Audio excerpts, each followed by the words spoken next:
What if I told you that everything you've been taught about survival is outdated? Modern bushcraft and survival courses often teach people to survive in a world where they are completely cut off from the land. But long before first aid kits, steel thermoses, and synthetic jackets, survival systems honed over centuries already existed in the vast expanses from the Great Plains to the subarctic forests.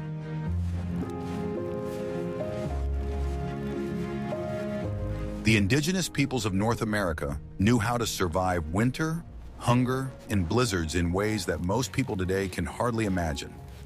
Watch the video to the end, and you'll learn how 7 simple but ingenious techniques from nature can change your view of comfort, safety, and your own capabilities. Today we will talk about the forgotten skills that saved the Lakota, Cheyenne, Comanche, Arapaho, Crow, Iroquois, Cree, and Athabascan peoples in the 16th or 19th centuries. These are not romanticized legends, but practical solutions born in the windy steppes, damp eastern forests, and frozen northern valleys. Summer preparations, eternal fire, heat-retaining stones, clothing as a mobile home, and the ability to read snow better than any map. All this comes together in a system where man does not fight nature, but lives with it.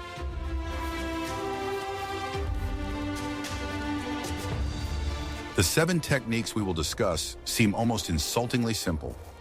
No complex mechanisms, just earth, stone, wood, leather, fire, and the memory of the community. But it is precisely this simplicity that makes them inaccessible to modern people, accustomed to electricity and buttons.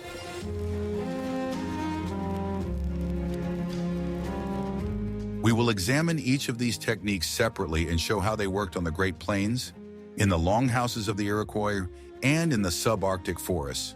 Most interestingly, you will understand how some of this knowledge can be brought back into everyday life right now. Are you ready to learn the truth about a house that stays warm, even when it's freezing and snowing outside for weeks on end? Europeans are used to thinking of a house as a box that needs to be heated desperately from the inside. For the peoples of the Great Plains, the eastern forests, and the subarctic, a house was not a box, but a part of the earth. They did not try to defeat winter. They hid from it, using the thickness of the soil and the power of stone in the same way that we use concrete and radiators. If you imagine a classic wigwam or teepee, you will almost certainly see only skin and a canopy swaying in the wind. But for many peoples of the Great Plains, winter was associated more with semi-dugouts and houses that went into the ground. The earth around them became walls and a roof, rather than an enemy to be fenced off. Such a house was inconspicuous, almost blending in with the hill, but inside it maintained a surprisingly stable temperature. Even the fierce winds over the plains could not wrestle the heat from the layer of earth. In the northeast, in the land of humid forests, the Iroquois built long houses out of frames and bark, and then turned them into something like a thermos. They covered the interior walls with rows of woven mats and skins, and along the walls they arranged platforms for sleeping and storage. These platforms were also covered with mats and furs, creating several layers of air between the person and the cold outer shell. As a result, the longhouse was not just a dwelling, but a large warm corridor with nested pockets of heat. For the northern peoples of the subarctic, a house often began with a pit in the ground. First, a depression was dug, then the walls were covered with logs or poles, and turf and soil were thrown on top. Inside, on top of the damp earth, a thick layer of coniferous branches was laid out, turning the cold ground into a springy, relatively dry base. In essence, people slept not on the ground, but on a thick carpet of branches, between which air was trapped, acting as a natural mattress. But the main secret of such houses lay not only in their shape, but also in their ability to retain heat. Stones heated by the fire throughout the day were hidden under the hearths and along the walls. The heated stone mass continued to give off heat even when the fire died down. In some houses, stones were laid under the floor or in small pits, turning them into natural heat accumulators that worked without a single piece of metal. On the Great Plains, a similar principle was used in teepees, although it was not so noticeable from the outside. A depression was created under the central hearth, around which large stones were carefully laid out. During the day, they heated up, and at night they helped to retain heat while the wind stirred the canopy. In severe cold, the floor of the teepee was sometimes sprinkled with dry grass, on top of which skins were spread, creating a multi-layered covering where each layer retained air. Another detail amazes modern people. In such houses, there was no desire for a sterile division of functions. The same depression in the floor could serve as a hearth, a place to heat stones, and a place to store warm coals, camouflaged with ash. The house was perceived as a living organism in which heat was not just a random side effect, but a resource that needed to be collected, preserved, and directed. If we try to apply this approach to modern life, its simplicity is surprising. A small pit for a hearth in the yard, warming stones and then using them as a source of gentle heat in the evening. A thick layer of dry grass or pine needles under a tourist's sleeping place, replacing an expensive rug. Even thick fabric capes along the walls of a country cottage suddenly begin to look like a continuation of the old logic. These solutions do not require electricity or complex materials, but they do require attention to detail. Where exactly does the wind blow? How does the draft blow? Where does the ground give off dampness? Indigenous people have been observing this for centuries, passing on their knowledge from generation to generation. Unlike us, they did not rely on a thermostat. They learned to speak to the cold in its own language. We would be very interested to hear your opinion on which of these solutions you think is the most underrated and applicable today, and how you would use similar techniques in your home or camping life. Please write about it in the comments and be sure to subscribe to our channel so you don't miss the next stories. Want to know a secret that will change your perception of food storage? In a world of refrigerators and late-night shopping, the very idea that a family could survive a long winter on summer, preserves without sugar, salt, or preservatives, sounds almost fantastical. For the Lakota, Cheyenne, and Cree, it was commonplace, not a feat. Their pantries were not hidden in plastic shelves, but in skins, pits in the ground, and smoky crossbars under the roof. On the Great Plains, pemmican became the most important element of survival. This is not a romantic word from books about trappers, but a cold, practical technology. The meat was cut into thin strips, dried in the sun, and over a low smoke until it became brittle, then crushed into crumbs and mixed with melted fat and sometimes dried berries. The result was a product that did not mold or rot and retained its energy for many months. Such a supply was ideal for winter journeys and unexpected delays along the way. A small bag of pemmican could replace a whole pot of cooked meat, taking up minimal space and requiring no utensils. You could break off a piece, eat it as is, or boil it with water to make a thick, nutritious soup. For nomadic groups that depended on successful hunting, it was a kind of edible insurance in case of failure. In the eastern forests, the Iroquois built an entire storage system that worked year-round. Corn, beans, and dried pumpkin were hung under the roofs of longhouses so that the products would be blown by air and smoke. Some of the supplies were transferred to clay pots lined with bark and buried in special pits in dry places. The earth became both the wall and the door of the pantry, protecting the grain from moisture and most pests. Subarctic peoples relied on drying and smoking fish. In the summer, when the rivers were full, the fish were cut up, sliced into long strips, and hung on wooden frames above smoky hearths. The wind and smoke slowly drew out the moisture, and the low heat prevented spoilage. These suspended strips could hang for weeks and months until they turned into a light but very nutritious product, ready for long-distance transport. It is important to note that all these methods were based not on random improvisation, but on precise calculation. People knew where the ground was drier, which wind was best for blowing over the hangers, and how smoke affected taste and preservation. They did not try to stop time inside the jar forever, but slowed it down enough to survive the season of hunger. Modern people, who have forgotten how to plan months in advance, perceive this as an almost lost art. But these old methods have an unexpectedly relevant meaning. A small dryer under a canopy, thin slices of meat or fish, a few days of patience, and attention to the weather. A dry product that is not affected by power outages, does not depend on the reliability of technology, and can be stored in a simple linen bag. A sense of control over one's food returns precisely in such slow, pre-capitalist practices. Knowing how thoroughly indigenous peoples prepared for winter and summer, it is difficult not to ask a simple question. Which of these forgotten food storage techniques do you think could become your personal insurance policy in case of any disruptions? And are you ready to learn in the next chapter how they treated fire as if it were a living companion rather than a disposable match? I will reveal the most closely guarded secret of fire, one that is rarely mentioned in modern survival books. Today, we are accustomed to thinking of fire as the result of a single action with a match, lighter, or button on a gas stove. For the indigenous peoples of North America, fire was not an event, but a process that could not be interrupted unnecessarily.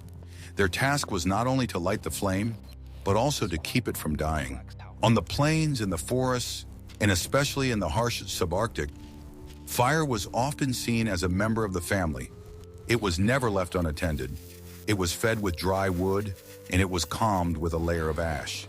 The main focus was on the embers, not the flames. As long as dark but live coals remained in the hearth, a new fire could be lit in a matter of minutes, without painful friction or searching for dry tinder under wet snow. To prolong the life of the coals, they were buried under a layer of ash, sometimes together with small pieces of rotten wood. Such a warm package could survive a long night and even a short journey. When changing campsites, some of the coals were wrapped in wood chips, bark, or special mushroom tinder, and carried in bags so that they would not have to start from scratch at the new location. This practice turned fire into a continuous thread, connecting the previous camp circle with the new one. Of course, there were also ways to start a fire from scratch. In different regions, they used friction kits, a board, a spindle, and a simple wooden bow. Importantly, this was not a one-time trick for demonstration at a festival, but a working tool in case the chain of coals was interrupted for some reason. People did not rely on luck. They kept a spare way to make fire in their bags and in their hands. In the north, where humidity and frozen wood created particular difficulties, the location of the hearth was of great importance. It was set up where the smoke could escape more easily, and the wood could be dried in advance. Sometimes the hearth was placed slightly away from the main sleeping area, connecting it to the dwelling with a lined corridor so that heat and coals could be transferred without bringing excess smoke into the house. Such a well-thought-out route for the fire turned the house into a single system where everything was subordinated to heat conservation.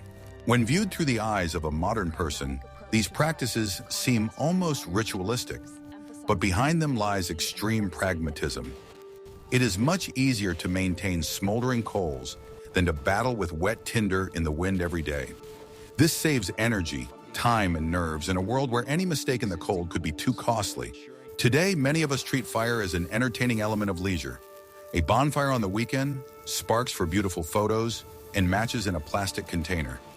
But if we imagine a situation without lighters and gas, the chain of eternal fire traveling with the family begins to look completely different.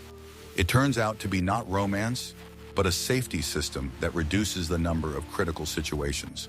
I wonder how much our approach to everyday life would change if we saw fire not as a random element of life, but as a resource that needs to be taken care of.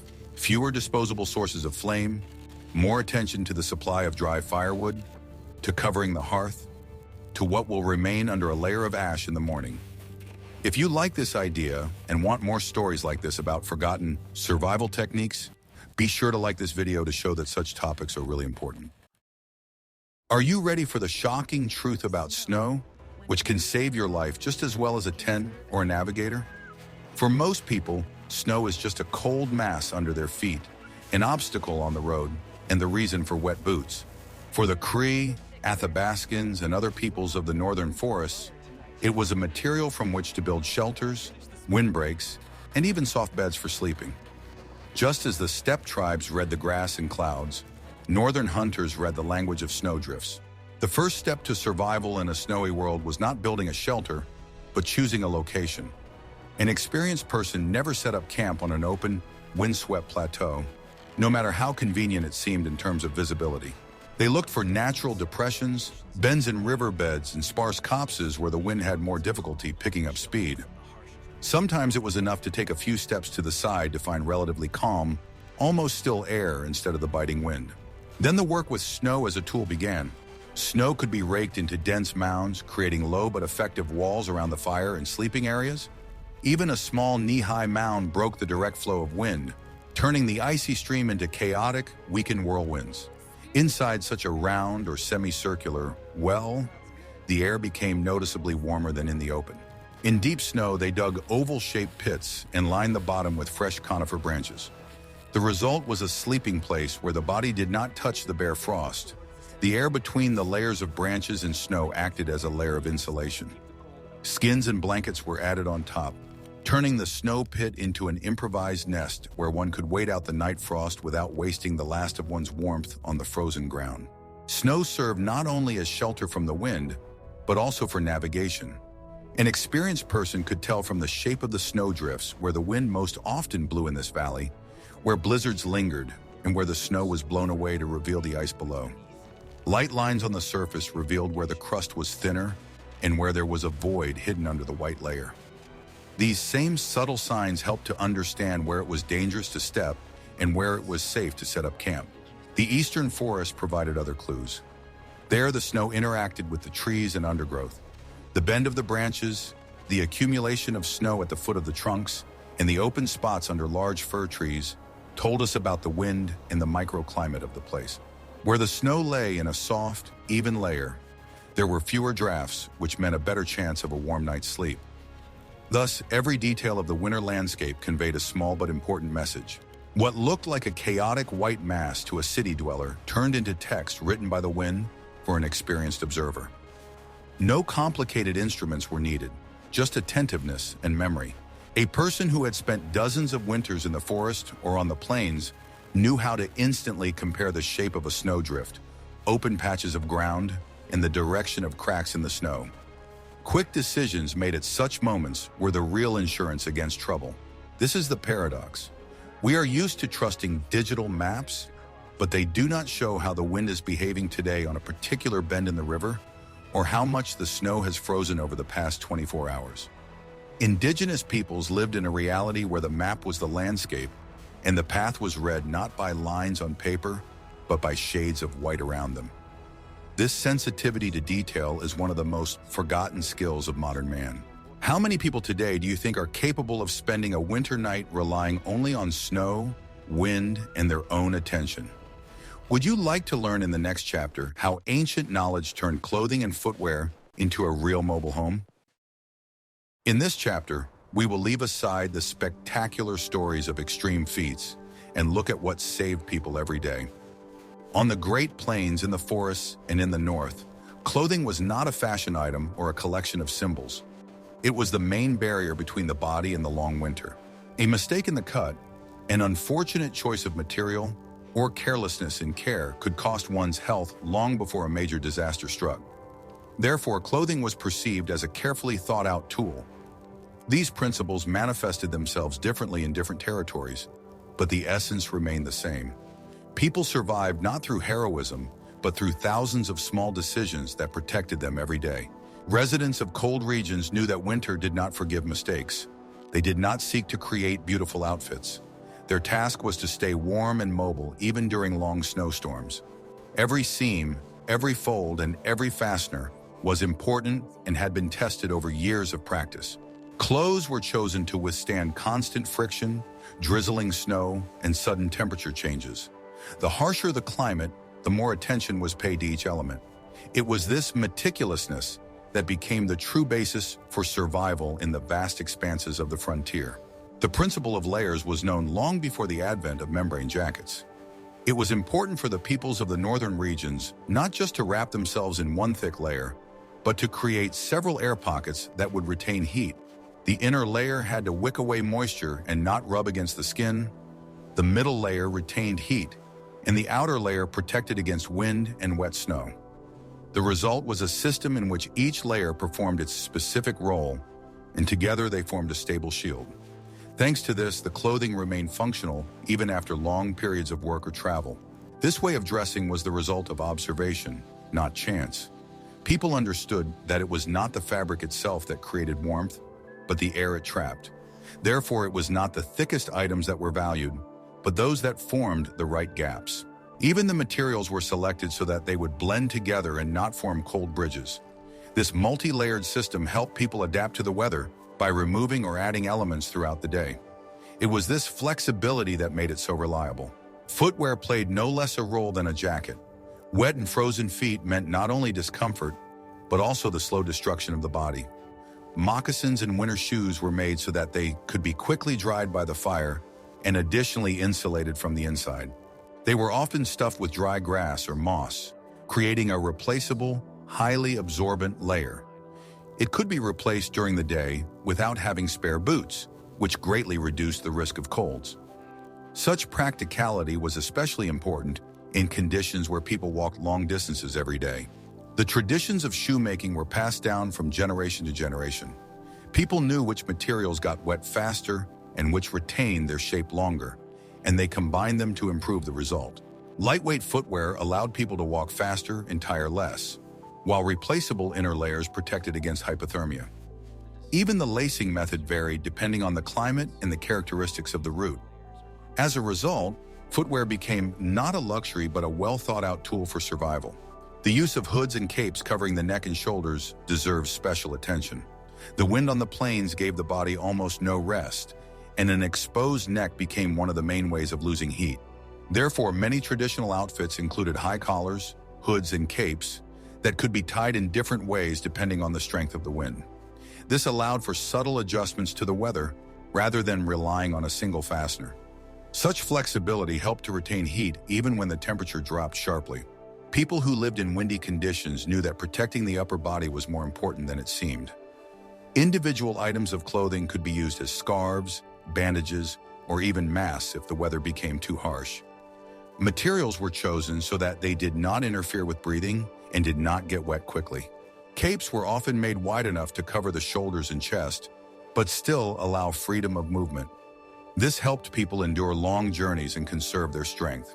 Interestingly, clothing was also used as a means of regulating temperature. In severe frost, an extra layer was removed not to toughen up, but to prevent sweating during hard work. Moisture inside clothing was considered as dangerous as the cold outside. People knew that a wet back in the wind was more dangerous than low temperatures, and they tried to work with their clothing as carefully as we work with thermostat settings today. This understanding was based not on theory, but on many years of personal experience. Therefore, each person monitored how their body reacted to exertion. If it became too warm, they loosened the top layer, and if the wind picked up, they reinforced their protection again. Such actions were natural because they helped to maintain health and strength. People perceived clothing as a living system rather than a static object and constantly interacted with it. This is what made them much more resistant to cold seasons than we tend to think today. Additional small elements were an important part of the system. Mittens with a single chamber retained heat better than gloves with separate fingers. Simple belts helped distribute the load and press the layers of clothing more tightly together. And soft headbands protected the forehead and ears even under a hood. These details are rarely discussed in popular books, but they were what made it possible to walk for hours in the wind without losing sensitivity and control over the body. Thanks to them, people could stay active longer and work without unnecessary risk. Each of these elements had its own specific purpose. Mittens kept fingers warm thanks to a shared chamber, and belts secured clothing so that it would not flap in the wind. Headbands distributed heat more evenly and eliminated the unpleasant sensation of cold. All these little things seemed insignificant, but together they formed a complete protection system. And the harsher the climate, the more important such details became. If a person is aware of how their body reacts to temperature and exertion, they can find suitable solutions more quickly.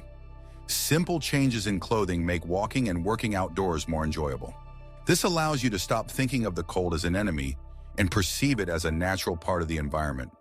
And then clothing becomes not just protection, but a convenient tool that can be customized without unnecessary expense or complexity.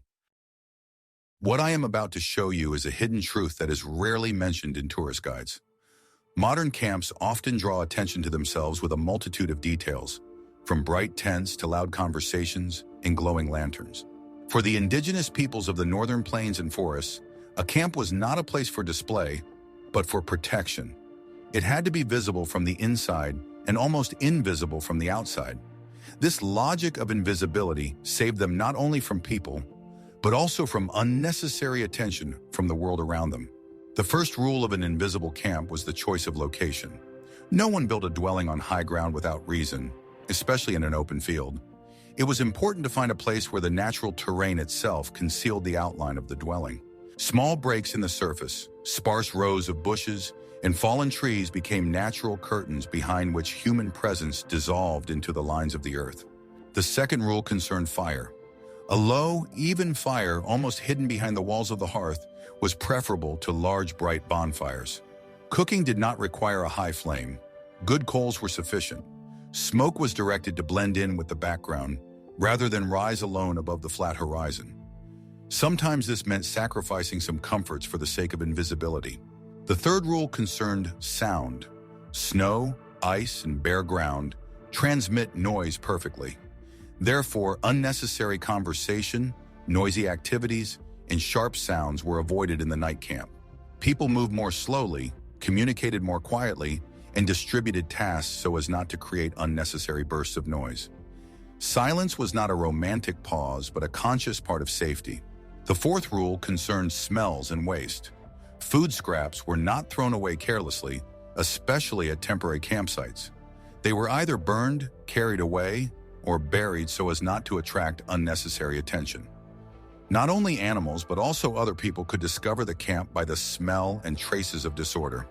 Attention to detail became a form of invisibility. The fifth rule is related to traces. When leaving a campsite, people often tried to make the camp look like a normal place after a short time. They burned the remains of small structures, leveled the snow, and returned branches to their places.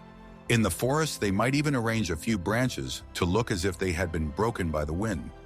All this took time, but it restored the main resource: freedom of movement without leaving obvious traces. This model of a camp is at odds with the familiar image of a bright, noisy tourist camp.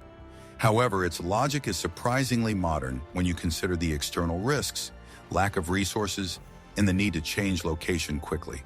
A camp that is easy to pack up and difficult to spot becomes not just a place to rest, but a mobile base that is not tied to a specific location. How many modern travelers do you think are willing to give up some of their comforts in order to make their camp virtually invisible? And would you like to find out in the next chapter why the main tool for survival was often not a thing, but the memory of an entire people? In the previous chapters, we talked about houses, clothing, fire, and camp as things that can be touched. But behind all these items was an invisible foundation, without which even the most skilled craftsman would be helpless. This foundation was collective memory. Among the Lakota, Iroquois, Cree, and other peoples, knowledge about survival was not stored in books. It lived in the stories, rituals, and customs that surrounded a person from childhood. Each season brought with it a new set of tasks and lessons. In winter, stories were told about how to handle fire and snow, how not to lose oneself in the white void. In summer, they recalled incidents involving water, shores, thickets, and sudden storms. These stories were not presented as dry instructions. They were part of long winter evenings and collaborative work woven into the daily rhythm. The role of elders was especially important. People who had lived through dozens of winters and droughts did not just store individual pieces of advice. They remembered the connections between events and understood how one wrong step in the fall could result in a harsh winter. Their words combined personal experience and the memories of ancestors passed down through generations. This creates a sense of the depth of time that is almost absent in modern fragmented knowledge. There was no sharp division in the community between survival teachers and everyone else. Every adult participated in the transfer of knowledge simply by living and working alongside younger people. How to hold a tool, how to choose a place to rest, when to stop so as not to exhaust oneself on a long journey. All this was learned not through lectures, but through living together, where every day was a small training session. The memory of failures was of particular importance. Stories about harsh winters, unsuccessful journeys, or untimely supplies were not hidden, but analyzed. Not with the aim of finding someone to blame, but to avoid repeating the same mistakes. Thus, collective memory became a kind of internal map of dangers, warning of invisible but real threats. Modern people often know dozens of individual techniques, but rarely see how they fit into a system. The memory of the community worked differently. It linked house-building techniques, clothing, fire, supplies, psychological resilience, and relationships within the group. As a result, each survival technique was not an isolated trick, but part of a holistic picture of the world. That is why, for indigenous peoples, survival was not reduced to a set of specific skills. It was a way of life in which every action, from how clothes were dried to how the first snow was handled, had a continuation in the future. People did not feel like isolated survivors, but rather participants in a long chain where their decisions affected those who would come after them. At this point, the 7 techniques begin to look like disparate fragments. A warm house made of earth and stone, long-lasting food, a chain of living fire, working with snow, clothing as a home, an invisible camp, and the memory of the community. But for the indigenous peoples of the Great Plains, the eastern forests, and the subarctic, all of this existed as a single system. Each element supported the other, helping them survive winter, hunger, or long journeys. Imagine a Lakota family in late autumn. The summer's meat supplies have already been turned into pemmican and neatly packed into rawhide bags. A place has been chosen for winter camp, where they can shelter from the wind and where fuel and water are nearby. The teepees are set up so that the route from the entrance to the hearth is as short as possible, so as not to lose heat. Inside, beds are arranged with layers of skins and woven blankets. Now let's add fire to this picture. It is lit not as a temporary flash, but as the beginning of a long story. During the day, the fire is used to cook food and heat stones, and at night, the warm coals are buried in the ashes.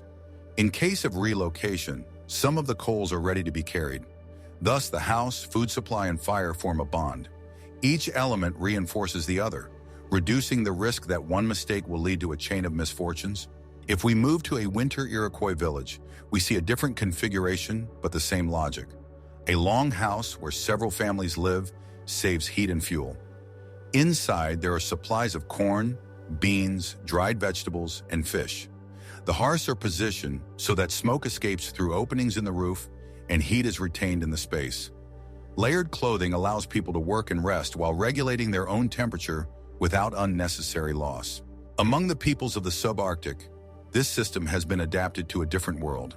There are no long houses here, but there are semi-dugouts, pits in the snow lined with spruce branches, and camps hidden in the bends of valleys. Food is stored in the form of dried fish and meat, sometimes in special shelters at heights that are difficult for predators to reach. Snow serves as both a material and a warning. Its structure tells them where to build, where it is better not to linger, and where to look for firewood. Everywhere in all regions, the same idea is repeated.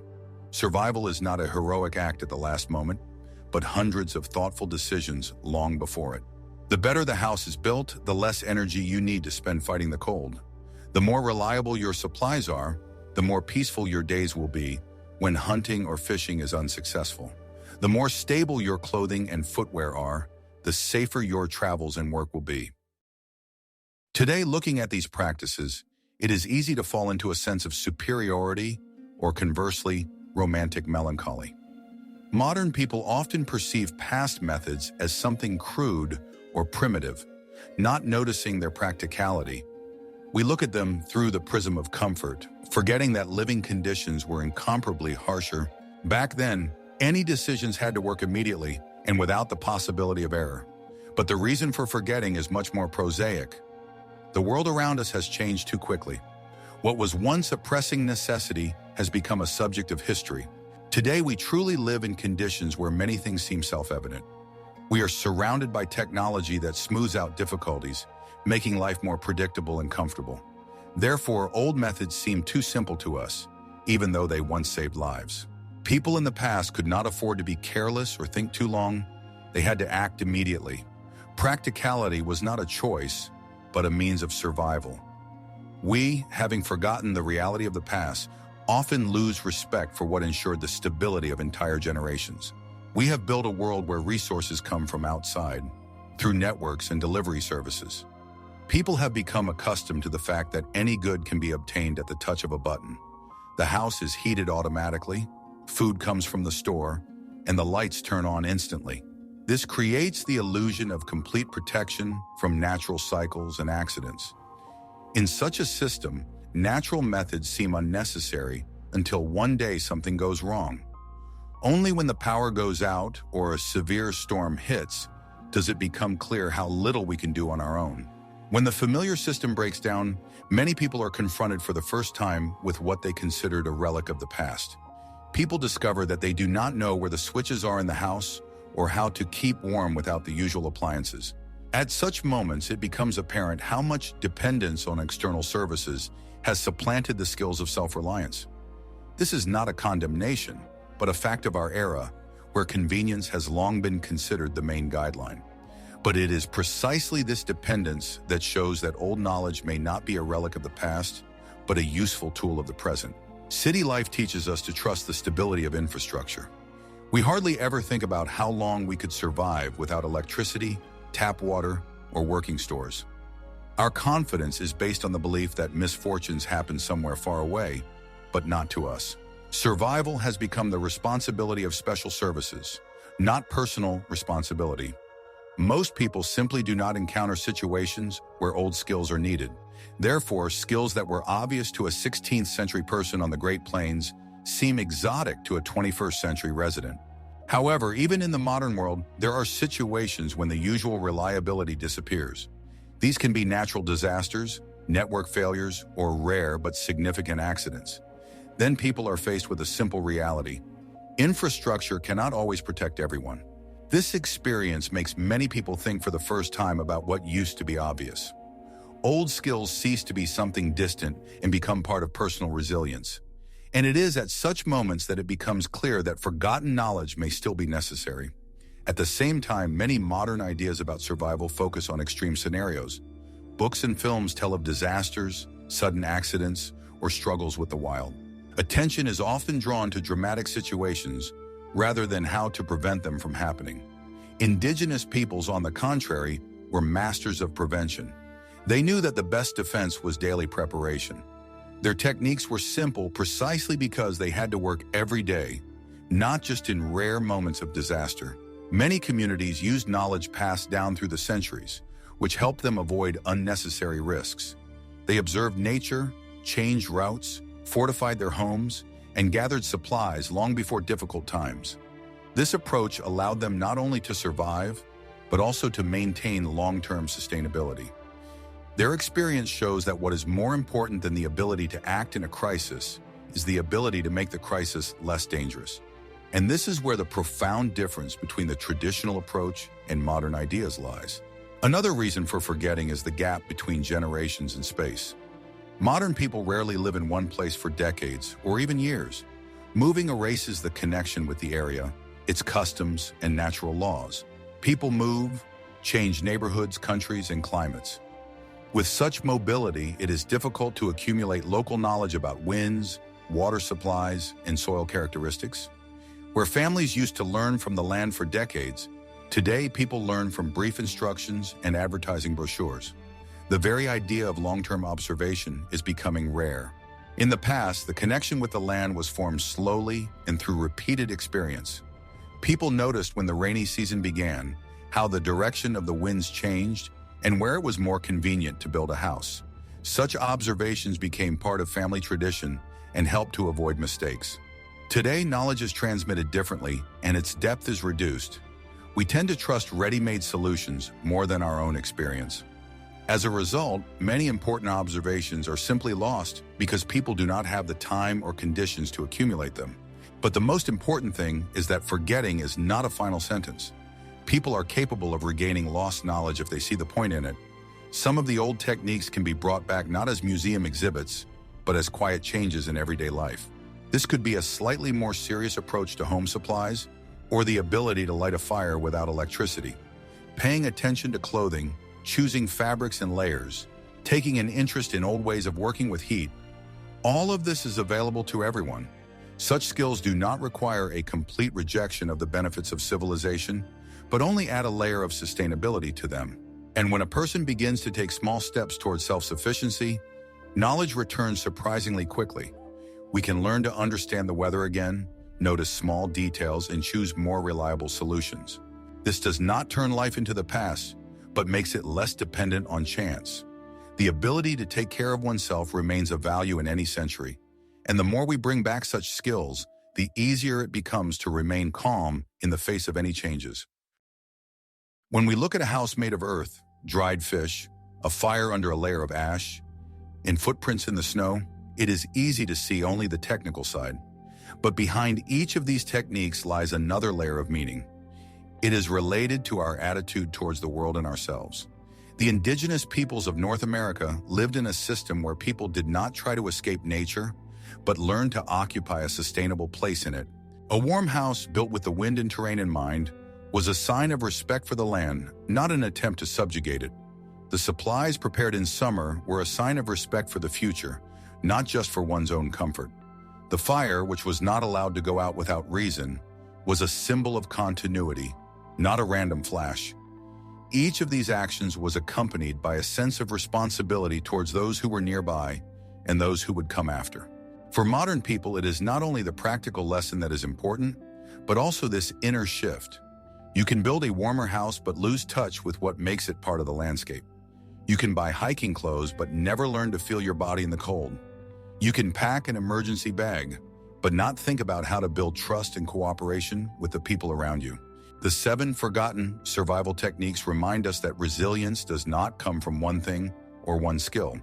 It comes when home, food, fire, clothing, camp, and community memory work together. Where attention to detail becomes a defense against greater misfortune. Where a person sees the landscape not as a hostile void, but as a partner with whom to establish dialogue. Which of the 7 forgotten survival techniques of the indigenous peoples of North America do you think is most underrated today? And which of them could you truly apply in your life to become a little less dependent on fragile everyday infrastructure? Write about it in the comments, share your thoughts, and be sure to subscribe to our channel so you don't miss new episodes about the everyday wisdom of peoples who lived in harmony with the earth long before us.